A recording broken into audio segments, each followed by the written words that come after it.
These chocolate chip cookie dough bites are absolutely delicious. They're so easy to make and they only take a couple ingredients.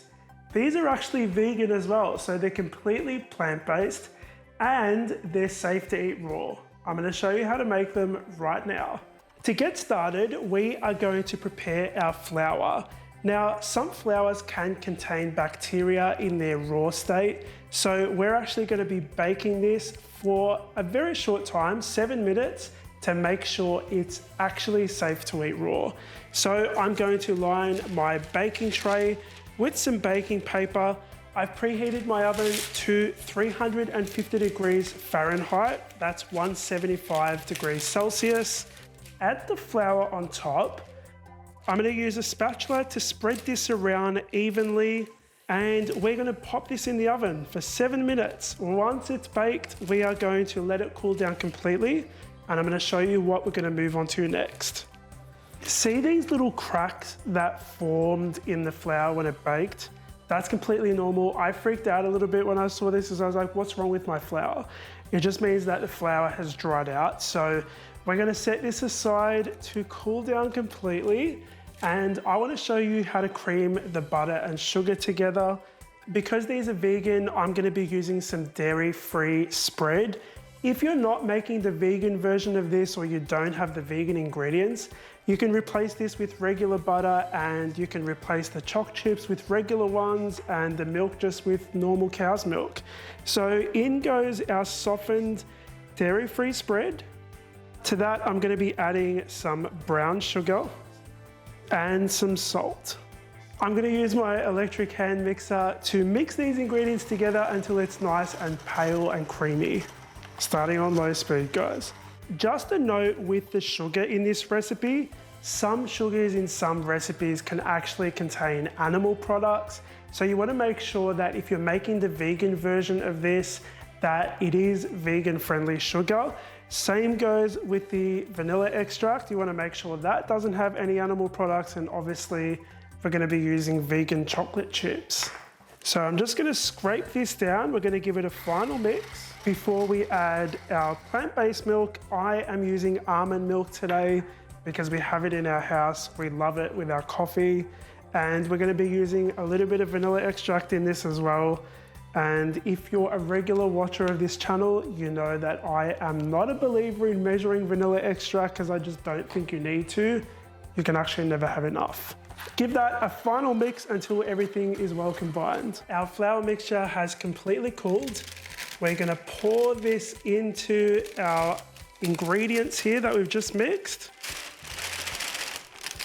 And we're not going to be using our electric hand mixer for this bit. We're going to be using our spatula just to mix these ingredients until they're all really well combined. It's going to feel a little bit like there's too many dry ingredients in here and it's never going to come together, but continue mixing and it will form a dough. To that, we're going to add our chocolate chips. So I'm adding a 1/4 cup of dark vegan chocolate chips and then some white ones as well. But you can pretty much use anything you can find. The final thing we need to do before this is ready to taste is just fold these through. Now that looks absolutely delicious. Guys, these aren't just great as little chocolate chip cookie dough bites. You could use this in the middle of cupcakes. You could fill cakes with it as well. You could even mix this into frosting and use it as a cookie dough flavored frosting. This stuff is absolutely delicious. I'm gonna pop this in the fridge for about 20 minutes and let it firm up a little bit more before I roll it into some little cookie dough bites. And then we're gonna do a taste test. Quickly popping in to let you guys know that the subscribe button is free, so make sure you subscribe, and I hope you're enjoying this video. If you are, hit the like button. Back to the video.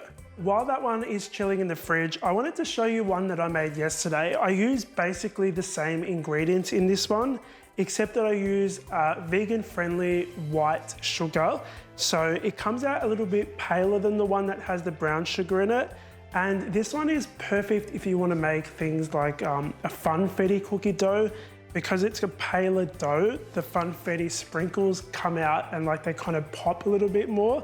I just wanted to show you what that looks like. So I'm gonna add some funfetti sprinkles in here, and it's as easy as just mixing these through. The best way to make sure that all your cookie dough bites are the same size, so everyone gets the same size piece, is to actually use a cookie scoop or an ice cream scoop. So this is a medium one, this is the wrong size. My little one broke because I was using it on a mixture that was too stiff, so this is the one I'm going to be using today. Making these is really, really easy, and you don't even have to roll them up if you don't want, guys, because getting that nice scoop texture that this leaves is like a look. So we're just going to be releasing these on top of a baking tray that I have here, because we're going to let them set in the fridge for a final 20 to 30 minutes before we dig into them. But I'm a little bit impatient, so I'm actually going to try one right now and scoop the rest of these later.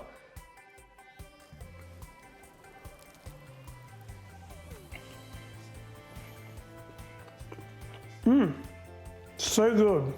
These are not as sweet as you would expect because there's salt in the mixture. So it's not like overpoweringly sweet, and the little chocolate chips are so nice and delicious. These things are phenomenal, guys. I would love for you to try the recipe. Let me know what you think in the comments down below if you do. The link to the recipe is in the box down below, so go and grab it and try these out. And I'd love for you to let me know what other recipes you'd like to see me make on the Scran line while you're down in the comments. Make sure you hit the subscribe button and hit the little bell icon as well, so that you're notified when there's new videos. And if you'd like to see another recipe from me, I have one on screen somewhere, and the subscribe button is there as well, so you have no excuses. Hit the subscribe button and then watch another video of mine. I have loads of really delicious dessert recipes.